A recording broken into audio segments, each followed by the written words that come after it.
Hello, my beautiful cuddlebugs. Welcome to Ramblings of a Book Dragon, where we dive into the warmth of good books and unravel stories that feel like a literary hug.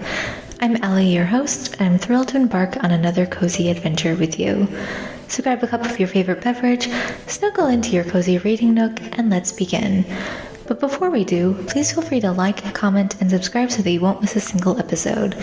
I really value your feedback and book recommendations. Now let's begin. Today I'm reviewing Goddess of the River, written by Vaishnavi Patel, who also wrote and was performed by Sneha Mathan. Apologize for the mispronunciation. This book is a reimagining of the story of Ganga, goddess of the river, and her doomed mortal son during the Mahabharata. Both she and the godlings who roamed her banks were cursed by a sage, and she was cursed to become immortal and give birth to 7 children, the 7 godlings. And the godlings, it sounds like, are similar to maybe Greek nymphs and naiads, who have different powers but aren't quite at the same level as full-blown gods like herself. And she also explains the story of how she came to the earth. She was once part of the great cosmos, and then she heard humans praying, and she came to the earth. And that is when Shiva basically bound her to the earth, bound her to himself, and said, like, I'm not going to let you go because you're angry and you could hurt the humans. And so she's been trying to break free this entire time. And this book, I liked it for the most part, but what I really appreciated was the fact that at the beginning of the book, she provided some warnings of some very sensitive content that also happened in the Mahabharata, and she was warning us that, hey, there's, like in the original text, there is infanticide, and she explained why this happened in the original text, that they were freeing the babies' souls, that they thought that this was going to help them, and this is what she did as well, Ganga did in the book as well.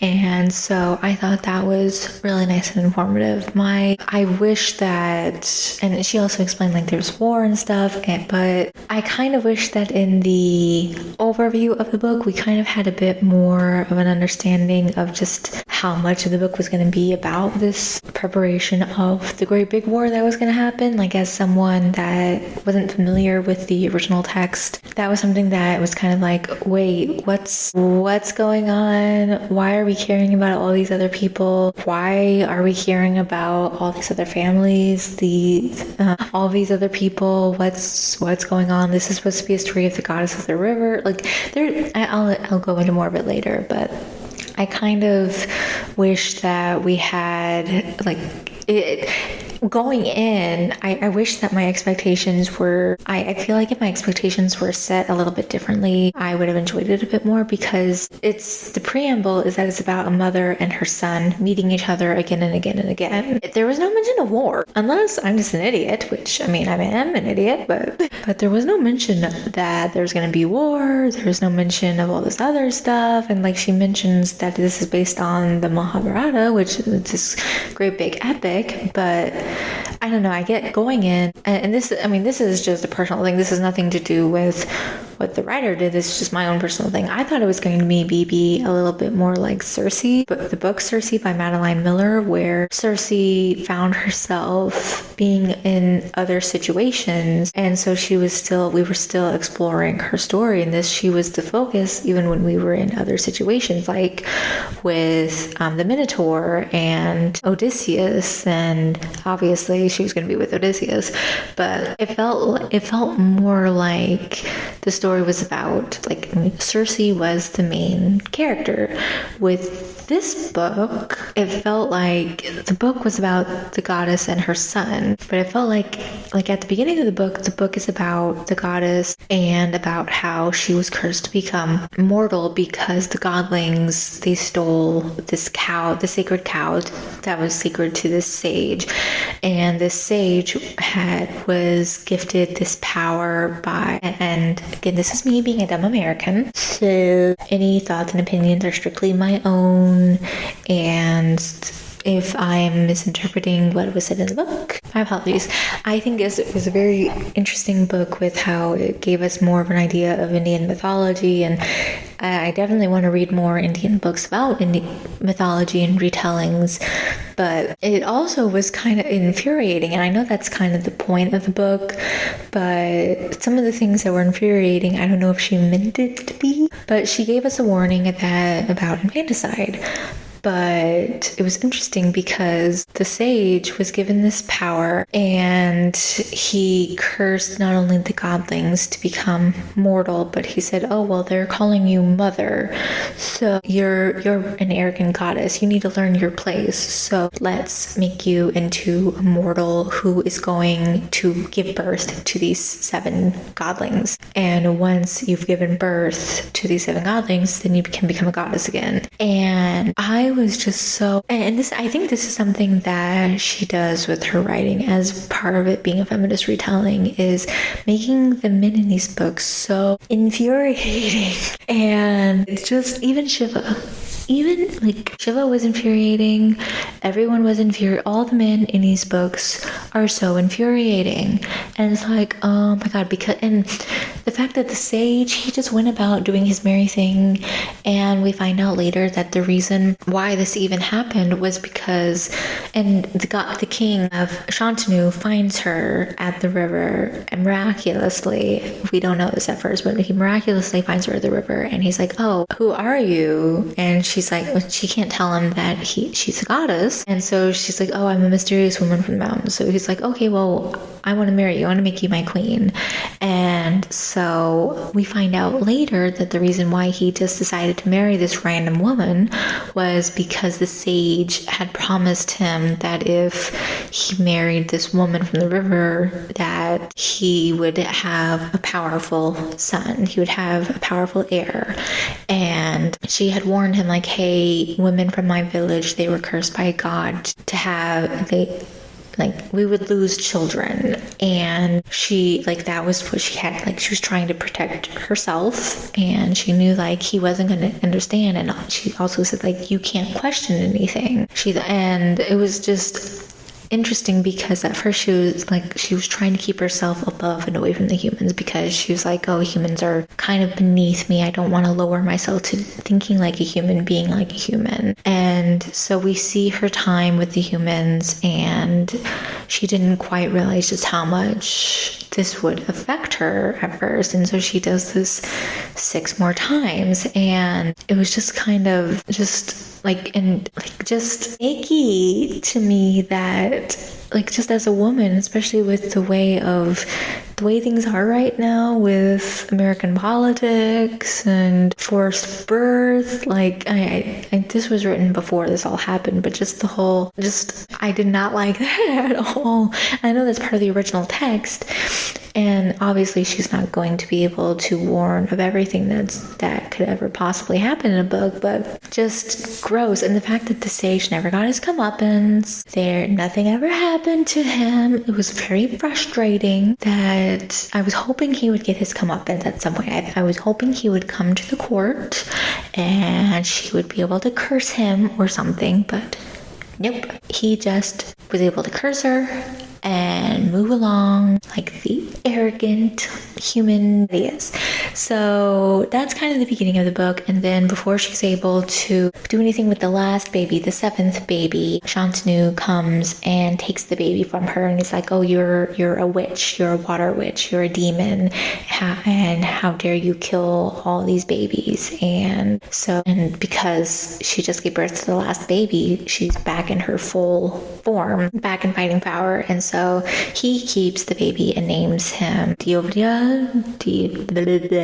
I'm gonna completely mispronounce how to pronounce the name, but it was just he was just a very gross man about it all, and just the fact that, and she wanted her son with her, and she even went to Shiva, and she was like, why would you keep a man from his child? But and he's like, you're a goddess. And this is a mortal baby, and soon the baby will die eventually. eventually and come back to you as a godling. And it's like, but she was still like, they still kept her from her baby. And it was just like, it was very frustrating. Like, oh, so it's okay that he's a man and he's the father. See, it's just very infuriating.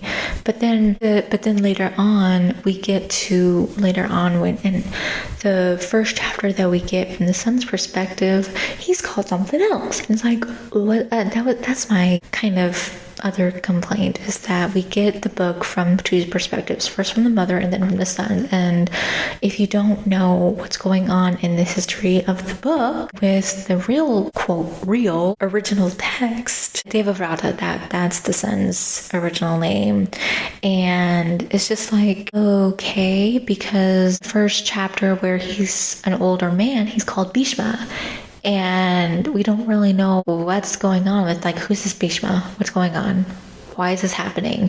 Until later on, when we go back, it was just, I don't know if there was a way she could have done it a little bit differently, maybe, to kind of give us a better idea that Bhishma is Devavrata, because that's what the king called him name, but then Bhishma was called Bhishma. We find out later on because his father is a complete idiot and apparently can't really do anything on his own. Like, he was alone, quote, alone, however alone a king will be, until he met this other woman, and he wanted to marry her, and her father said, no, you can't marry her, because he wanted to keep the daughter around. So he sent Devavrata to talk to him and negotiate, and the father said no, again, because he has a son, any sons that the other woman had could be killed, could be disinherited. Like, we don't know what's going to happen.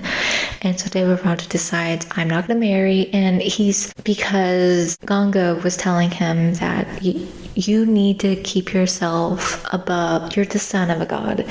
You need to keep yourself above the petty human stuff. And because of this, he goes to the other extreme of, once I give my word, I am never, ever, ever, ever, ever going to break my word. And just want to smack him upside his head with some of the things he does in this book. And it's annoying because he doesn't realize, like, it doesn't click until he's almost at his deathbed how much of an idiot he's been his entire freaking life, especially with hurting women. And it's like, and the fact that the women in the book seem to be the ones that have common sense. Like, I kind of wish that we had a bit less of all men are idiots in some of these feminist retellings, because that seems to be the way it is with some of these, is the men are stupid, they are helpless, they make dumb decisions. Like, the only man you could say that actually had any sort of real actual intelligence was Lord Krishna, and that's because he's a god. I mean, Shiva's an idiot too in his own ways. I mean, at least he could actually admit that he was wrong to have given that sage the power, and he realized that Ganga in the end, it was like he was able to freed Ganga from being tied to him in the end. So, like, there's thought processes here. Like, he's not just being a complete idiot, but the human men are all idiots. It's like, okay, because of all these other situations that are happening, it just got, like, it felt like thinking about it a bit more, because we're being set up for this great horrible war for the throne between all these sons and grandsons, like all the heirs. There's this great war, and Bhishma is kind of at the center. He's trying to bring about peace, and Lord Krishna is on the other side with helping these brothers that are all married to this one woman, and he is trying to, like, he's on their side of all this. And it kind of was like listening to the book, and it felt like this book is supposed to be about a goddess, And when it became this side about the sun, it was like, why are we here? Like, I know that this is all part of the legend, but it felt like the story was being taken away from the elements of a mother and her son. It felt like the story was being taken away from the story of Ganga. Like, we had character development for her where she realizes that she can help humans, that it's not such a bad thing, that she's able to grow in her power, she's able to develop compassion, she has character development throughout the book, but it's kind of like, okay, at the end, and it's like I was caring a lot more for Ganga than I was about all these humans and their petty ass wars, you know? And it's like, it felt like it was kind of dragging on because we kept on getting all these stories about all these men and all this drama, and then Bhishma was being an idiot because he stole these brides for his half brother because his stepmother wanted him to. So he did that, and then there was this drama with that, and it was just all this drama because he's an idiot. I got very annoyed with this book, but it's like, I mean, it was an interesting book and it was good.